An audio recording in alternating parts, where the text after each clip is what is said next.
proper spots, seated properly. What's the last thing we want to make sure before we do anything with this boat with our personnel? Muster again? Not muster. Strap it in. You're going to take your life jackets off, actually. You take them off, put them on your laps whenever you're in a close life. Strap it in, all right? If all of a sudden something happens, one person's loose, they're going to go flying across that boat and hit somebody wrong. Just don't want to deal with that. So make sure everyone's strapped in. Once we get the okay, we hear that one short blast, now we can start setting ourselves up down here. What are we going to do to actually release this boat? Harbor pins? We don't have tri-skin pennants. This is a closed life boat. So harbor pins, you want to get this one, I'll get that one. Just watch, let the bar fall. You don't have to go crazy.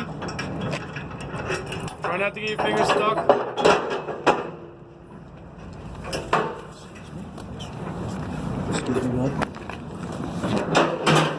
What else can I do while I'm over here?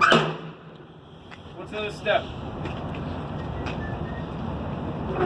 I got the harbor pin and the locking pin in place. What are you doing?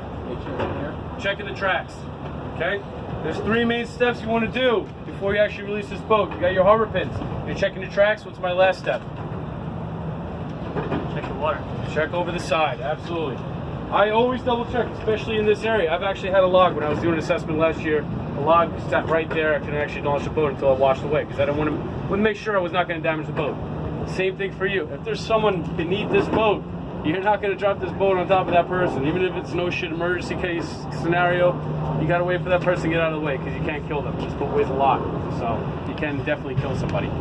So just double check, triple check. Make sure your locking pins are good. Double check your tracks. Again, look over the side one more time. At this time, where were the coxswain, the boat captain head up to? Where would they go? I just kind of gave it away. They go up top into the boat. Why? Because this is a closed lifeboat, no one gets left behind. Open lifeboats, yeah, there's more of a process. It's older school. People have to stay on board the ship. They climb down ladders. They jump overboard. Closed lifeboats, everyone goes with it. All right? So at this point, I could actually release the boat. What is actually holding the boat in place right now? I'm wrapping mine. No, it's those.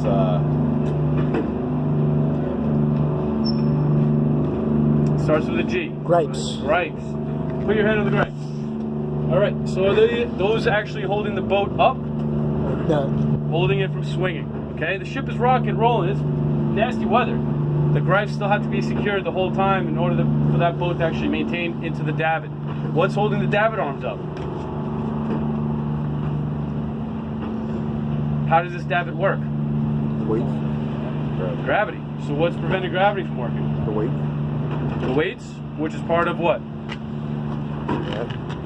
It's the braking system. The brake. This right here. Here's your brake. This is your counterweight right here. I lift up on this, it's going. Usually there's a string or a line that's connected to from here down, so that way no jackass walks by, lifts up on the brake, being funny or whatever. Usually we secure it. This one has a pin, so you can't lift up too much on it. All right? Usually the pin goes right through here. I have it out right now. If I were to lift this up right now, it's not going to stop the boat until I let down on that weight. So only the brake is holding it in place. The gripes are holding it into the davit. What's holding the actual davit in place is the brake. Simple as that, okay? I'm going to launch this boat. Watch my technique, just follow. I'm not going to jerk it, I'm not going to yank it, I'm not going to go anything stupid and crazy. I'm just going to hold on to it, bend down until I feel it coming up, and just keep going. It's eventually going to stop. There's a little stopper bar right at the brake handle. Once you hit that, let it go, let it go, let it go. I'll tell you when to stop when we're actually doing the assessment. Just watch me. When I let it go and I actually stop it, I'm going up nice and smooth, just like I came back down. You start getting jerky with this thing, it's going to smash into the pier. It's going to smash into the ship in real life. It's going to go bad. You can see all the scuff marks, all the dings and dents and everything that people don't follow rules. Don't listen to instructions. Nice, smooth, slow if you have to. I don't care how slow you go, as long as it's not up and down, jerky all over the place. Okay, just nice and smooth. So, I'm going to use this wire right here, which is over in the corner, which is my inspection wire. This is what you do every month. Lower it down to the falls, bring it back up. Just keeps you from being underneath the boat. Realistically, there's also I have another wire that leads right up into the captain's position. All right, there's be shifts leading all the way up to davit, right on top through the captain's or the coxswain's position. Right, I'm gonna lower this real quick. Guys, just stay away from the dabbing legs and arms real quick. Ready? It's all right.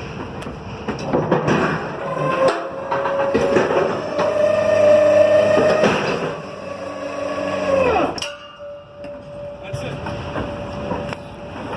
What do we have right here? Right. Right.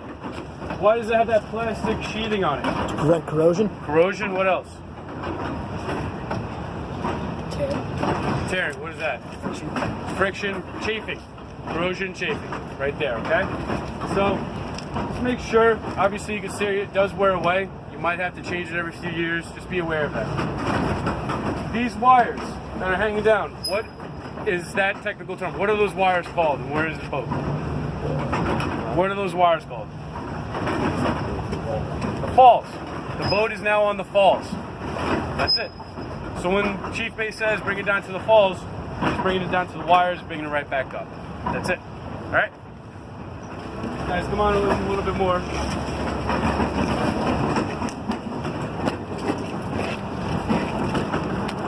What is that apparatus on the starboard side forward? To the right of the actual hooks. It's for the sea painter. We don't have a sea painter that connects to this boat. It's actually inside the boat, but that's where it would lead from. Lead forward, lead up, lead wherever. How would we release a sea painter? Inside. There's a little handle right there at the hatch. You can't miss it. You pull that, it lets it go. Why do we have it on the inside? So it can't be done on the. Yeah, you don't have to go You inside. have to send someone outside to do it. You don't have to open the hatches. Guys, this boat is designed to actually work on tankers and chemical ships. What's going on with tankers and chemicals? Petroleum product, chemical, anything that burns is going to be nasty. So you don't have to actually open this boat. That's why we have a water washdown system as well as an air system in this boat. Positive pressure, so that way smoke never goes inside. Okay? So you release your sheet painter from the inside, you zoom off, go half a mile away, get into nice, better air, and then you can open up your hatches, see what's going on, see what you can assess. Right? What are these little lines hanging down, drooping down on the side of the boat here? What are those called? Lifelines. What else? What else are they called? I'm perfectly fine with lifelines, but I know there is a second name you guys go by sometimes. You want to come? You want to look? You want to see? Come on, don't be scared. Find your space. Come on, guys. So lifelines or what else? Kind of a sexist name, I guess. Is it man ropes? Man ropes. All right. Go by either name. I'm perfectly fine with that. Once again. We have a light on the port side right by that hatch. What goes after that little teacup thing? What does SART stand for? Search and rescue transport. What does that work off of? Not satellite. Radar. What kind of radar? 3 centimeter X-band radar. It's a shorter wavelength. That's where you actually interrogate it, okay? That's the type of radar that SART will be picked up on. 3 centimeter, 3 cm, X-band. Yeah, so the SART goes there. How about nasty weather? Put it inside. What other piece of electronic equipment do we have to send signal out? EPIRB. What does EPIRB stand for? Position indicating radio beacon. Yes. How does that work? Satellites. Where does that go? Every time. Inside, every time. No need for it to go outside. What's that stainless thing on the back for, you think? Towing line, right? Up to other lifeboats as well. Yep, absolutely. If the FRB has to tow you, or something along those lines, get yourself in line. Use one motor, one boat.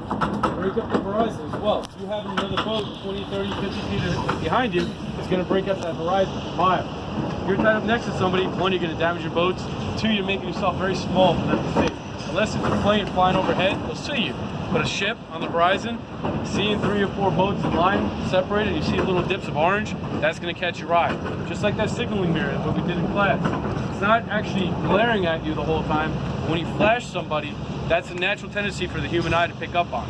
So flash, see difference in the horizons. That's why when you go hunting, you try to break that form up. You break that up, it's a lot easier to see, but camouflage is a little different. That's a bad example, never mind. All right. Cut that from the video. Cut that out. All right, we're gonna bring this thing back up. What do we have to do when we bring it back up? Where are our limit switches? We have one there, one there. Anywhere else? On the brake? I don't know, you guys are standing in front of it. Is there another limit switch there? It's right there. There you go. What is that actually, what's sitting on the limit switch? The bar that you get your crank. The crank, okay? Guys, this is just a very rudimentary system, safety system, for you to not have that crank in its actual socket. The only thing the limit switch is going to do is turn off the motor. It cuts off that circuit to the motor. I could still put that into its socket, lift up on the brake, and it's still going to come around and whack it. You got to be very careful where you have your actual crank handle. Make sure it's in its own position. Use it, put it right back to where it needs to go. So that way everyone stays safe. Like I told you guys before, I could throw all of you guys onto that handle, lift up on that brake, and every one of you guys is going to fly. There's no way you're stopping this boat. So just be conscious of where your handle is. If you do try to come up with it without the handle being in its home position, it's not going to work. It's going to cut off that circuit from the motor. All right?